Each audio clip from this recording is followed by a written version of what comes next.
আসসালামু আলাইকুম। তো এই যে শুভ সকাল। আমরা সকালবেলায় রাস্তার উপরে সবজি বাজার নেওয়ার জন্য আসলাম। সবজি বাজার শেষ হয়ে গিয়েছে। আর বিশেষ করে যে শীতের ফুলকপি খাওয়া হয়নি এবছরে। তো ফুলকপি নেব। ফুলকপি নেব ঠিক আছে, অবশ্যই নেব। আজকে খেতে ইচ্ছা হচ্ছে। এই বছরের প্রথম ফার্স্ট আজকে ফুলকপি খাবো। এজন্য কিনছি। কিন্তু এর সঙ্গে ইলিশ মাছ হলে তো মজা হতো, জমতো। দুঃখের বিষয় ইলিশ মাছ তো নাই। ইলিশ মাছের অনেক দাম, অনেক টাকা। তো আমরা বাজারঘাট রেখে এই যে আবার বাজারে আসছি। এটা ভেড়ামারারে স্টেশন বাজারে প্ল্যাটফর্মে এখানে। তো আমার জুতা ব্যাগ ছিঁড়ে গেছে, সেলাই করার জন্য আসছি। আর মোহনাকে আইসক্রিম কিনে দিয়েছি, খাচ্ছে।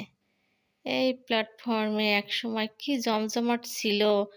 হ্যাঁ, তো ওই সাইড দিয়ে উঁচু করে রেলিং করে দিচ্ছে। কেউ দোকানপাট, মানুষজন কেউ রেল লাইনের উপরে আসতে পারছে না।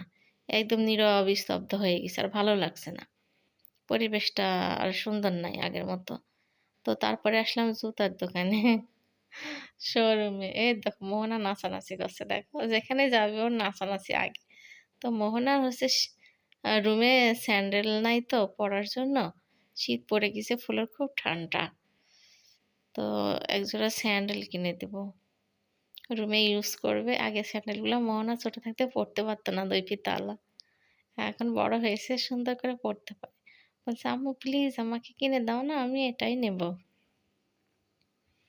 তারপরে বায়না ধরেছে সিঙ্গাড়া খাবে। তো ওখান থেকে বের হয়ে সামনে পাবনা সুইট, ভেড়ামারা পাবনা সুইটের থেকে আবার 3টা সিঙ্গাড়া কিনলাম।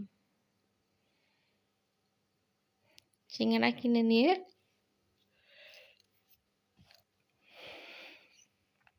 মোহনাকে আমি বলছি আর কিছু খাবা? বলছে না আম্মু আর কিছু খাবো না। তাই বলি বলছে আম্মু আরেকটা জিনিস খাবো। কি? ওই ওই জিনিসটা খাই কখন? আমি যখন টাকা উঠাতে যাই ব্যাংকে, আমার ছেলে টাকা পাঠায় তখন।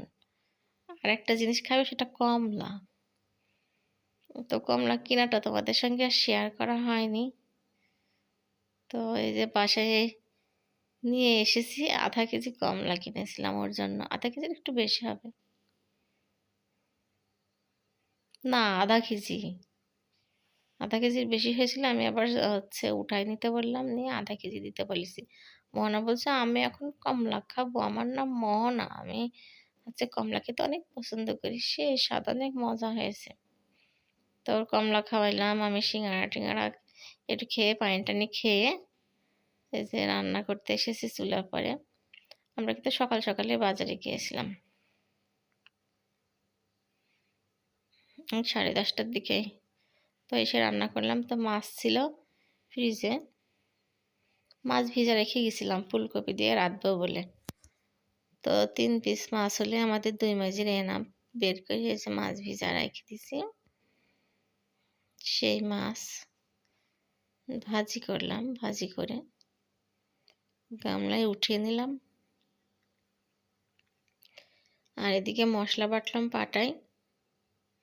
পাটায় মশলা করে নিয়ে আদা পেস্ট করলাম, রসুন পেস্ট, জিরা পেস্ট করে মশলাটা চুলার উপর দিয়ে সুন্দর করে কষিয়ে নিয়ে যে ফুলকপি আলু কেটে ধুয়ে রেখে দিয়েছি, এখন মশলার ভিতরে দিয়ে আমি তরকারিটা সুন্দর করে কষিয়ে নিব।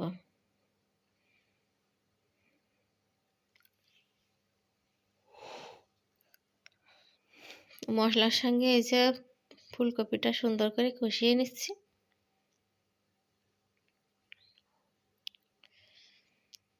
ফুলকপি আবার যত কষানো যায়, কষিয়ে কষিয়ে রান্না করা যায়, তত মজা লাগে। গন্ধ টন্ধ কিচ্ছু বের হয় না। তো এখানে আমি ফুলকপিটা কষিয়ে ঝোলের পানি অ্যাড করে দিয়েছি। ঝোলের পানি অ্যাড করে দিয়েছি, দিয়ে বারবার করে ঢাকনা উঠাচ্ছি, পরপর সুন্দর করে নেড়ে ছেড়ে দিচ্ছি। একটু সুন্দর একটু পর আমি সুন্দর করে নেড়ে চেড়ে দিই, তরকারিটা অনেক সুন্দর কুক হয়। এখন এই যে ভাজা মাছগুলো ঝোলের ভিতরে দিয়ে দিলাম। মাছগুলো সুন্দর করে ভেজে নিয়েছি লাল লাল করে। এখন তরকারিটা হালকা করে নেড়ে চেড়ে তারপরে হচ্ছে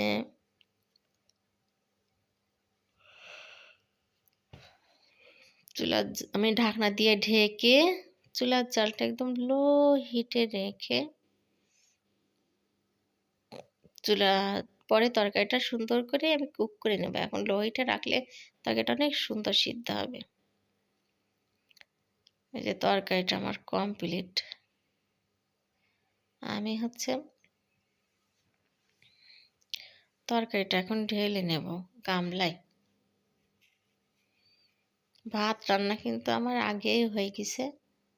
প্রথমেই ভাত রান্না চুলাই দিয়েছি, দিয়ে ভাত হতেছিল আমি হচ্ছে করে নিয়েছি, ফুলকপিটা কেটে ধুয়ে রেখে মশলা বেটে এই তো রান্না করলাম। ভাত তো দিক কমপ্লিট, তরকারি হয়ে গেছে। তো ভাত তরকারি কমপ্লিট করে উঠলাম, ছোট ভাবি ফোন দিল। আপা বাসায় আছেন? তাই আমি বললাম যে হ্যাঁ বাসায় আছি। তো আসলো, ওরা খাওয়া দাওয়া করলো, আমরা খাওয়া দাওয়া করলাম। দুপুরবেলা সেগুলো শ্যুট করা হয় না, ভিডিওর সামনে আসে না তো, ক্যামেরার সামনে। তো তারপরে বিকেল বেলায় বললে ভুল হবে, মাগরিবের পরে মোহনা পায়েস খাওয়ার জন্য কান্না করতেছিল। এই হচ্ছে এক মোহনার খাওয়ার জন্য দুধ নিয়ে আসছিলাম, 1 কেজি দুধ ফ্রিজে ছিল, পোলা চাউল রুমেই ছিল। তারপর আবার দোকান থেকে হচ্ছে নিয়ে আসলাম, চিনি নিয়ে আসলাম। মাগরিবের পরে চিনি নিয়ে আসি, চিনি ছিল না রুমে। তো এই যে 1 কেজি দুধ দিয়ে ওকে হচ্ছে পায়েস রান্না করি, হচ্ছে দিলে পরে মাঝে মধ্যে সুন্দর খাই। ঠান্ডা লেগেছে তো পায়েস আমি রান্না করি না এখন, আর অত আগে করতাম। এর দেখো পায়েস খাওয়ার জন্য কান্না করছে বুড়িটা, চোখ দুটা লাল করে ফেলেছে পাগলি, কান্না করছে। তো পায়েস রান্না করে দিলে আর বাকিটা বক্সে করে ফ্রিজে রাখলে সময় সময় বললাম। তো পায়েস রান্না করে বক্সে রেখে দিলে ও মাঝে মধ্যে বলে আম্মু পায়েস খাবো, ছোট পিরিচে করে একটু করে বের করে দিলে সুন্দর খায়। তো এই যে পায়েসটা আমি প্লেটে বেড়ে নিচ্ছি। পায়েসটা কিন্তু মাশাআল্লাহ অনেক সুন্দর হয়েছে। কি যেন সুন্দর হয়েছে বলি, দুধটা কিন্তু অনেক সুন্দর আর দুধটা অনেক ভালো, এই জন্য পায়েসটা অনেক সুন্দর হয়েছে। তো পায়েসটা প্লেটে বেড়ে নিলাম। পায়েস এই যে আমি খাবো, এই যে কিসমিস লাও, ফু দাও ফু। মোহনা খাওয়ার জন্য পাগল হয়ে গেছে, বিসমিল্লাহ।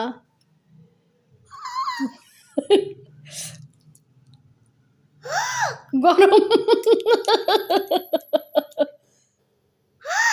অল্প একটু চোখ মারো তো। কেমন কেমন টেস্টি মা? ফু দাও ফু দাও। ওরে বাপরে, অত জোরে ফু দেয়? না ফু দাও ফু দাও ফু দাও।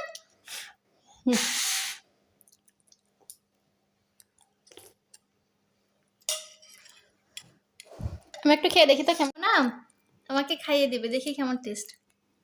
বিসমিল্লাহ। ভাত এটা অনেক গরম, অনেক সুন্দর হয়েছে, অনেক টেস্ট হয়েছে। তো ভিডিওটি এখানেই শেষ করলাম, আল্লাহ হাফেজ।